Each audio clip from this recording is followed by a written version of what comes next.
So hello and welcome everyone to our webinar Tips and Tricks for Project Managers. My name is Josephine Schulze. I am the Product Marketing Manager here at Plunet, and I will be your guide today. All right, so for today, I'm going to show you some hidden features in Plunet that are important for project managers within a short workflow. But actually, I'm going to show you some more tips and tricks which are also pretty important, or could be also pretty important for your customers and also for your vendors. But before we're actually going to jump right into Plunet, let's actually check for our requirements for today and what tips I'm showing you. So for today, you only will need the standard software, but I'm also going to show you a tip where you need our extra purchase module, the Vendor Search Manager Pro. So today you're actually going to see how you can add nodes to multiple jobs at once. With the Vendor Search Manager Pro, how you can automate job requests by using that module, how Plunet can send you an automatic email notification when a new file has been uploaded by your customer, and also how you can inform the vendor about new documents. And later on, we're going to see how you can track your internal and external expenses for a more accurate gross profit calculation, and also how you can view your gross profit summary for operations or also for management. With that being said, let's actually switch to Plunet. All right, so for today, we are going to log in as our customer, Diem GmbH & Co. KG, which is our medical company. So our medical company has several brochures, instruction manuals, and so forth, which need to be updated regularly due to new regulations or changes from regulations, new products, and so forth. So let's actually request an order. So let's do a translation project for today. And now let's enter all the general information. Oh, I see I made a mistake, but no worries. If you actually press the Ctrl Z button, which I'm doing right now, my data entry has been undone. So this is actually only possible within a text field, a memo field, or comments. That way you can undo your data entry, and now I can write it correctly.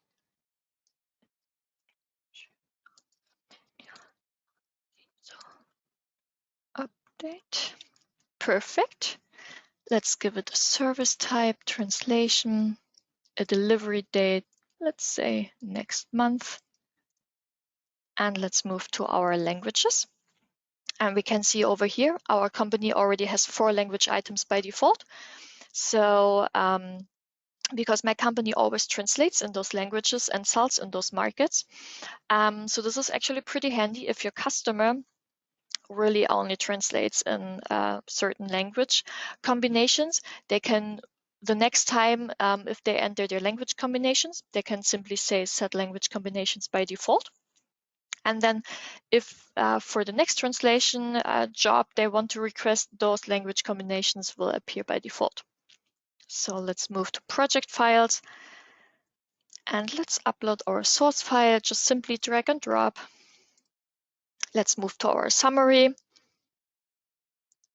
Yep, that all looks pretty good. So let's request that order. And we have here our little pop-up, which just say thank you for your request and that our project manager Paul will contact us as soon as possible. Perfect. So now I'm going to log out as our customers, and for that I don't have to use my mouse to scroll up to the very top.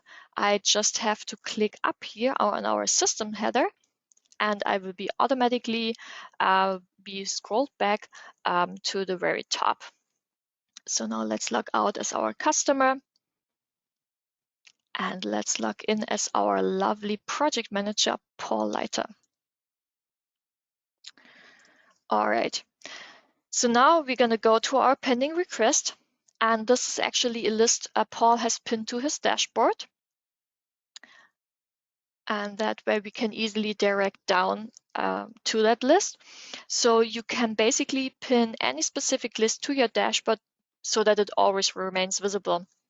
Even if you have the multiple selection not activated for your dashboard, this is still possible. And you would just simply have to click on that little pin button to either pin or unpin your list. All right, so let's go to our request. Now let's fill out all my mandatory fields, which are marked with this little asterisk over here. Also, let's select a project category. All right, this looks all good. So let's create that order. All right, now we're in our order level. And for today, I'm going to use a file-based integration. And we can already see here that that Plunet has pulled for all of our language item, our price list we have set up for our customer. All right, so let's do the file-based integration. So that means that the match range from the CAT tool analysis is linked to the corresponding price units in the price list. So by uploading my analysis file, price calculations can be completed automatically in the system. And as you probably all know, we can do the file-based integration with MemoQ, MemSource, RWS GroupShare, and Trados Studios, and also XTM. And for today, I'm going with an XTM analysis file. We're going to upload that. Perfect. So let's go to our language items. We're going to open our TM analysis. We see here our match range and all our corresponding prices. So let's copy those analysis results to the item. Perfect. So that we have some really nice numbers for later on for our reporting, let's actually copy those prices to all of our other language items. For that, just simply go up here, say copy price line from our first language item to all of our other items, press OK. And now we have all for our other language items also some prices. But maybe let's make a few changes so we also have some different numbers. Update the price. Maybe also over here. For the fun part, one over here as well. All right, perfect. So let's move to our workflow view. So we want to enter a simple workflow for today for all of our language items. And of course, you can do it by just per simply drag and drop. But if you have a lot of language items, you could also just press over here and say add, and then add workflow to all language dependent items and say add workflow. And now we see we have the same workflow for all of our language items just by one click. Awesome. And if you prefer the job list view, you can also do this over there. So for that, let's go to job list. So you would just simply have to go up here and say either attach or add a workflow to all of our language items or maybe just specific ones.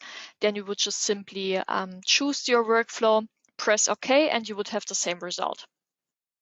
All right, so let's actually go to our first tip. How you can add multiple nodes to one job type. For that, we go up here and say select all jobs with the following job type. And Paul wants to write a job comment to all of our translation jobs. So we're gonna say translation, and then we see here we have all of our translation jobs selected. And now we are going to say write a comment for selected jobs and press OK. And we have a little window which opens up. And now we can write a lovely comment over here. So you could add any nodes to the multiple jobs at once by that. And Paul could enter some notification for a specific word which doesn't needs to be translated, or maybe a proper noun, or you could basically enter any working instructions you need. So today we're going to say, don't translate Hercules hip is a new product line. And we have also the option to add a timestamp over here. This can actually also be pretty handy if you want to track down later when a certain comment was made. Let's say there have been many comments you have been made to a job, or maybe many changes or whatever. So this can actually be pretty handy if you really want to check later on when those comments were made. So we're gonna leave that and say save.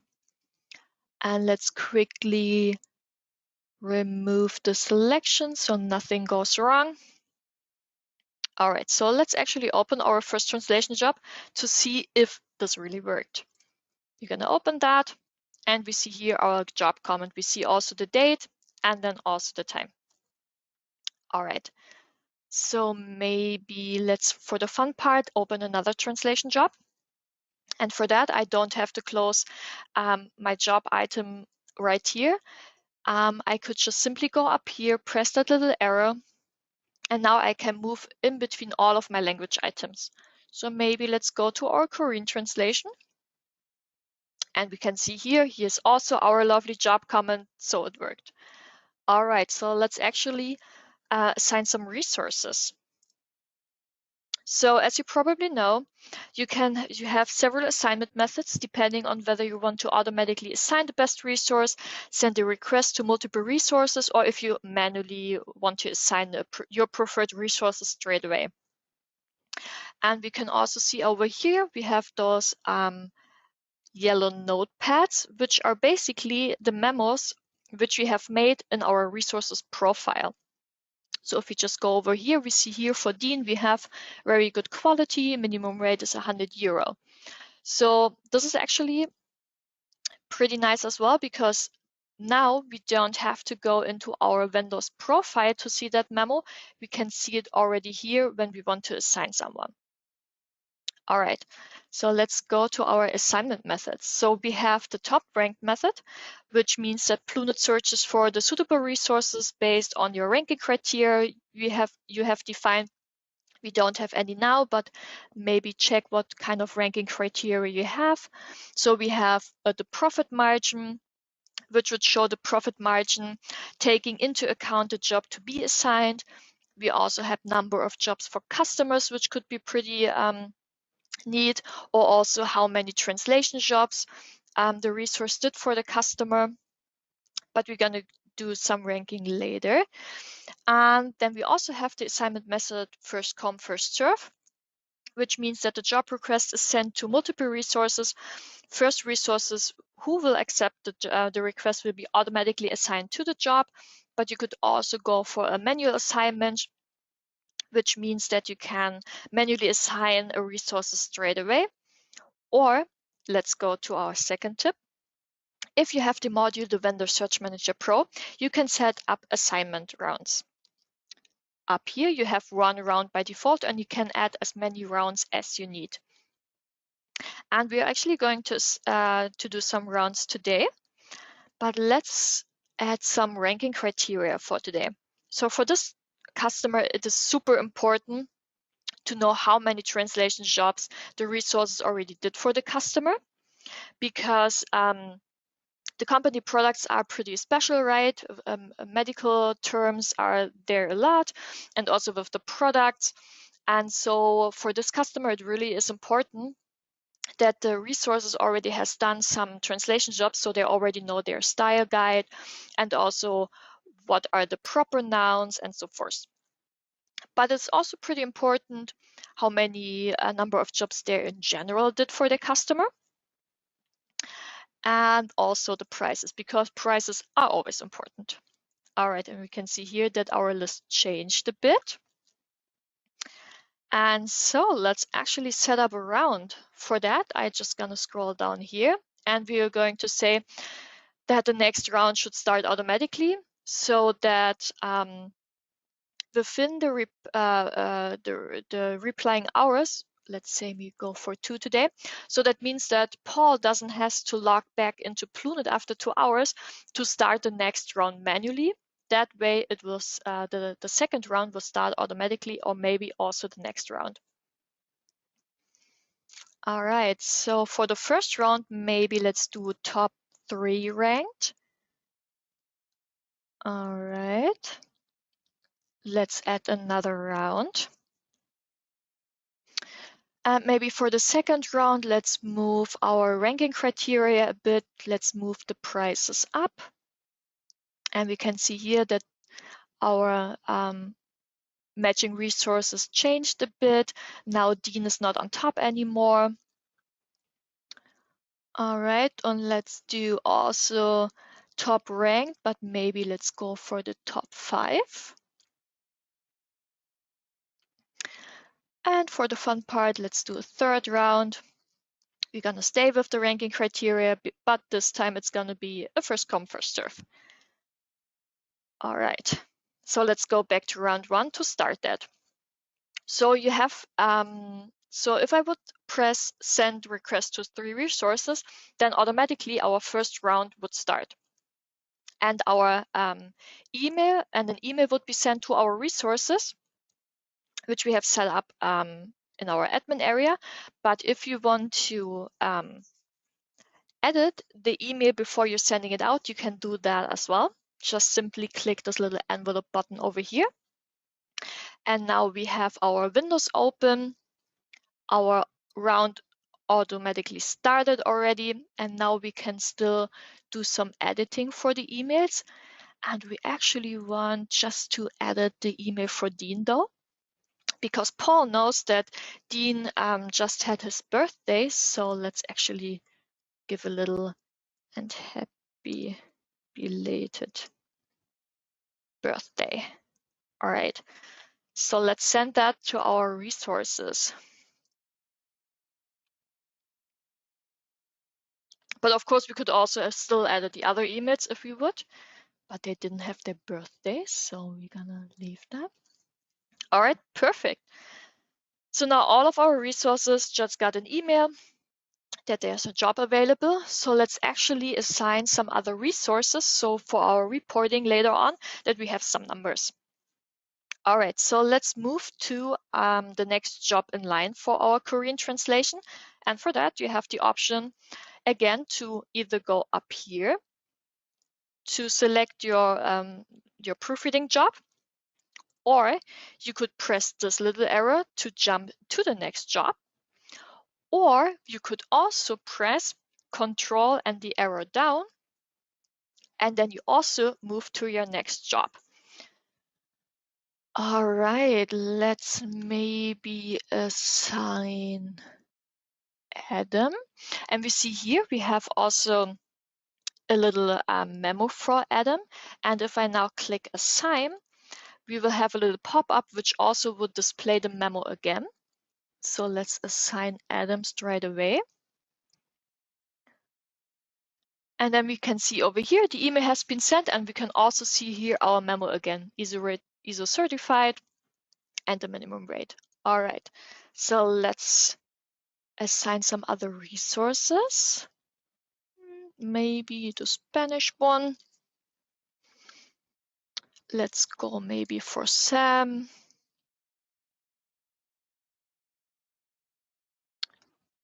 Now I'm going to press Control arrow down again to move to the proofreading job for our Spanish language item. Maybe let's go for Joe. And for the fun part, maybe let's do another language item. Let's go for the Portuguese one. Let's assign Joe. And now I'm gonna press here that little arrow to move to the proofreading job. And let's maybe assign, let's go for Jefferson. All right, that should be it for now. So now we can close that language item. And let's actually log out as Paul And let's log in as our first ranked vendor, which was Dean for our Korean translation. So let's log in as Dean. We can see here we have one requested where we need a reply. Yep, that looks good. And we can see here our job status is requested. We have here the job comment. We have here our source file. This looks all good to Dean. So let's accept the job. And we can see over here that our status of the job automatically changed into progress because Dean was the first ranked vendor. So he got the job immediately. And that's why the status changed directly into in progress and not into accepted. And all of the other vendors just got an email that the job has been assigned to another vendor. All right, so we can log out as Dean. And let's say some time has passed and our customer Dean heard back from the TÜV, and the TÜV said, you know what, we need another chapter, or we need an extra chapter for the Korean market. So you need to add a chapter for the Korean translation. And there were also some other further changes due to some regulations. Then there was also a new product which is linked to our Azure series we just did. So our customer needs to upload another source file. And now we are actually in tip 3. So let's log back in as our customer Dean. And we're going to go into our orders in progress. And there are a lot. And here is our order. All right. So now our customer will upload a second version of our source file. We're going to upload that. All right. And as soon as I will log out as our customer, our project manager, Paul, will get an email which says that there has a new file has been uploaded. And I'm actually going to show you that email. Here it is. So it basically says that our customer has added a new file to that order, then what change was made, and also where the new document is available. And this email, so that you get it automatically, is something you can set up in your admin area if you have admin rights, of course. So let's log back in as Paul so I can show you that. So that way, your customer doesn't have to manually write you an email saying, you know what, for that document, I added a new source file, and so he got it automatically. So let's go to admin document templates. Let's go to email, and that email is called notify if new documents are available. Let's press that. And here we can see we can still make our changes as always. And remember, if you use different template sets, if you want to change it for all your template sets you're using, that you make the changes also for the other ones you have. And also, if you want that email to be sent out automatically, you need to press this little checkbox right here. And then, just as we saw right now, we automatically will get the email that new documents have been uploaded by our customer. All right, so let's actually move back to our order to inform our vendors about the new document. For that, I'm going to use that switch button over here. And here I can jump quickly in between other data records and also other projects. So we're going to choose orders. And then we can see here our last selected orders. All right. So let's go to our source and reference folder. And then we can see in our source folder that first of all, we have the new source file, but our customer uploaded it in wrong because it actually needs to be in that folder. So let's cut it over here and paste it in the correct folder. And we're also going to move the old source file into the reference folder, English. We're going to paste it over here. And let's also rename it so that our translators are not getting confused. So I just simply call it source file. All right. And maybe also upload another reference file so that our translators really don't get confused what has changed. All right, perfect. Maybe no, we can keep that. All right, perfect. So now we need to go back here because we are actually now in tip 4.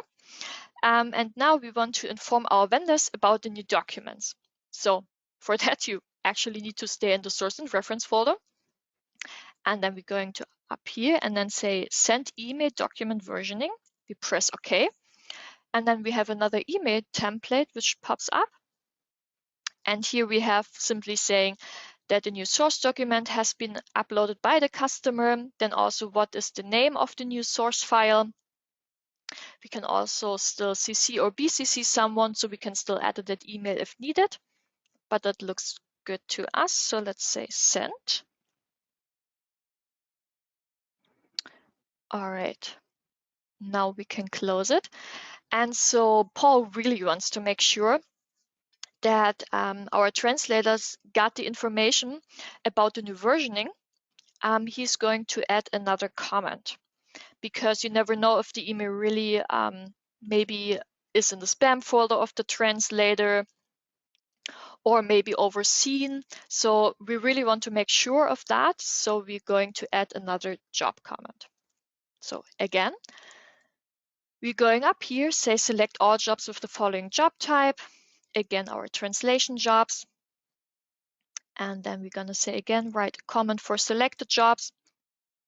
And now we have the option to either replace our existing job comment, which was that we don't need to translate Hercules hip.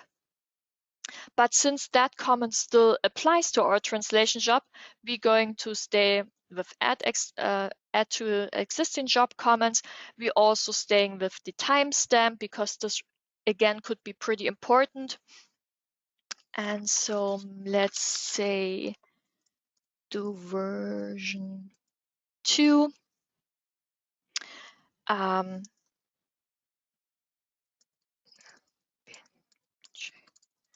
In the source file. Chapter 24 is on, or let's say only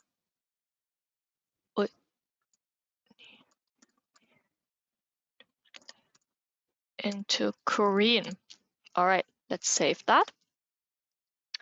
Again, let's remove the selection so nothing goes wrong. And let's open up one of our translation jobs. And here we can see we have here our first job comment, and here we have the second one. And here again, we can see maybe how important it is to actually include the timestamp, especially if you have here that we don't need to translate that. Maybe again, another proper noun comes up which doesn't need to be translated. And so this is really, really helpful. All right, so let's close that. And let's actually log in as another resource maybe, so I can actually show you that it really pops up everywhere. So maybe let's log in as Sam. So we're going to log out as Paul. And let's go for Sam. We see he has 2 jobs in progress and we need this one. All right. So we can see here we have our two job comments. And if we open our source files, we can see here we have our new source file.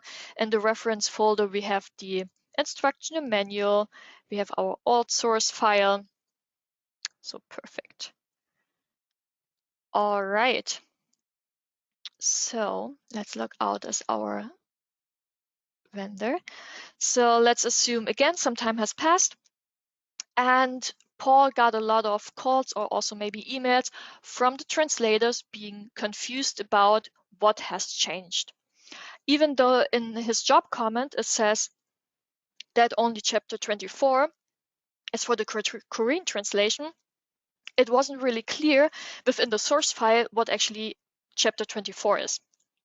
So Paul needed to clarify with all of them what needs to be translated, maybe what is new, because it's possible that also translators already started with their translations, and Paul made them a PDF or also had some calls with them clarifying what changed in version 2.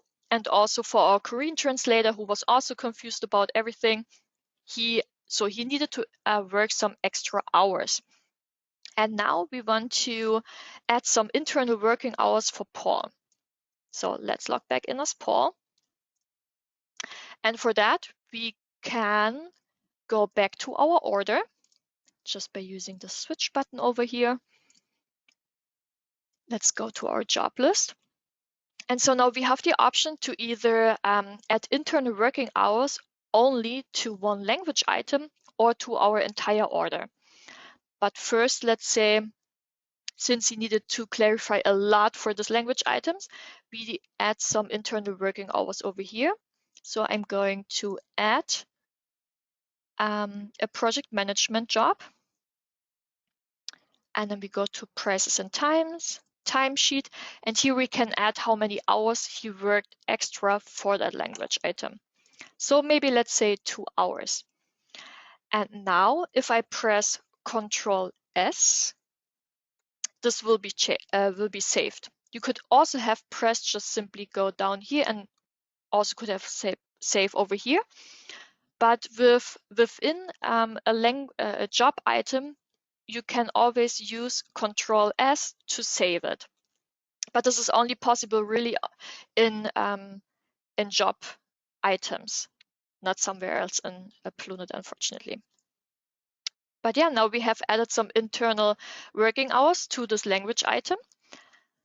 But you have also the option now to tip 5 to do this under our home button and then timesheet.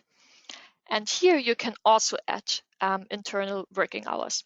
And we can already see over here that Paul has done a lot of internal working hours.